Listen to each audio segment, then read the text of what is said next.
1900 की शुरुआत में यूरोप एक ऐसा महाद्वीप था जहां बहुत सारे ताकतवर साम्राज्य थे, लेकिन सब थोड़े नर्वस थे। देश स्कूल के बच्चों जैसे थे, हर कोई सबसे ताकतवर बनना चाहता था। इस भावना को राष्ट्रवाद कहते हैं। इससे लोग अपने देश के प्रति बहुत वफादार हो गए और दूसरों पर शक करने लगे। इस आग में घी डालने का काम किया देशों के आपसी गठबंधनों ने।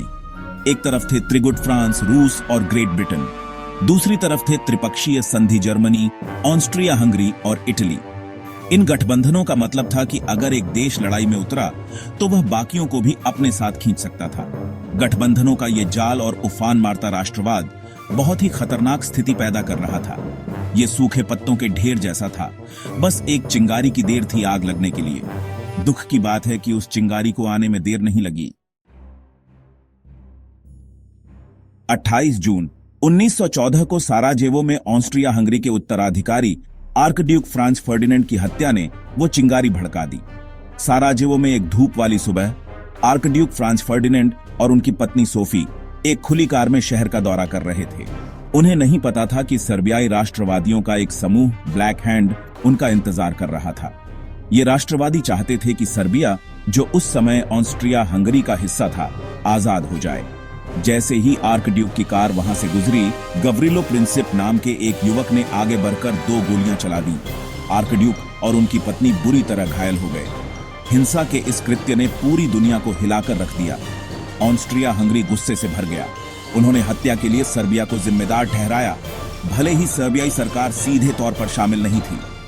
दुनिया ने सांस रोककर देखा जब ऑस्ट्रिया हंगरी ने सर्बिया को एक अल्टीमेटम दिया।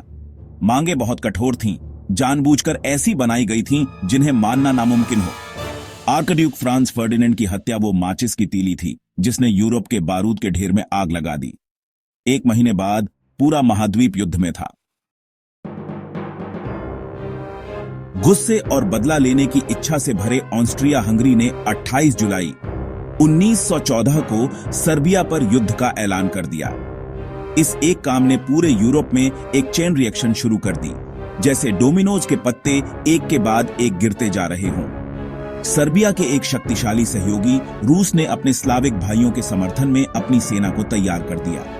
ऑस्ट्रिया हंगरी के साथ अपनी संधि से बंधे जर्मनी ने रूस की तैयारी को एक खतरे के रूप में देखा और रूस पर युद्ध का ऐलान कर दिया। फिर जर्मनी ने रूस के सहयोगी फ्रांस पर युद्ध का ऐलान कर दिया और फ्रांस तक जल्दी पहुंचने के लिए तटस्थ बेल्जियम पर हमला कर दिया। 1 हफ्ते के अंदर ज्यादातर यूरोप युद्ध में था। खून और लोहे के मैदान, महायुद्ध की प्रमुख लड़ाइयां। पहला विश्व युद्ध पहले जैसा कोई युद्ध नहीं था। यह अभूतपूर्व पैमाने पर और भयानक क्रूरता के साथ लड़ा गया था। पश्चिमी मोर्चे की कीचड़ भरी खाइयों से लेकर पूर्वी मोर्चे के विशाल मैदानों तक यूरोप भर के युद्ध के मैदानों में लाखों सैनिक आपस में भिड़े। सितंबर 1914 में मारने की लड़ाई में फ्रांसीसी और ब्रिटिश सेनाओं ने पेरिस पर जर्मन हमले को रोक दिया। यह मित्र राष्ट्रों के लिए एक महत्वपूर्ण जीत थी, लेकिन इसकी भारी कीमत चुकानी पड़ी। पश्चिमी मोर्चे पर युद्ध जल्द ही एक खूनी गतिरोध में फंस गया, जिसकी खासियत थी खाई युद्ध। 1915 में दूसरी वाइप्रेस की लड़ाई में बड़े पैमाने पर जहरीली गैस का पहली बार इस्तेमाल हुआ। जर्मनों ने मित्र राष्ट्रों की खाइयों पर क्लोरीन गैस छोड़ दी, जिससे व्यापक दहशत और भयानक हताहत हुए। 1916 में वर्दुन की लड़ाई युद्ध की बेहुदा क्रूरता का प्रतीक बन गई। लगभग 1 साल तक चली इस लड़ाई में दोनों पक्षों को भयानक नुकसान उठाना पड़ा। हवाई जहाज, टैंक और पनडुब्बियों जैसी नई तकनीकों का इस्तेमाल पहली बार युद्ध में किया गया, जिससे युद्ध का चेहरा हमेशा के लिए बदल गया। यंकीज आ रहे हैं, अमेरिका मैदान में कूदा। युद्ध के पहले 3 वर्षों तक संयुक्त राज्य अमेरिका आधिकारिक तौर पर तटस्थ रहा। हालांकि उसने मित्र राष्ट्रों को आपूर्ति और वित्तीय सहायता प्रदान की।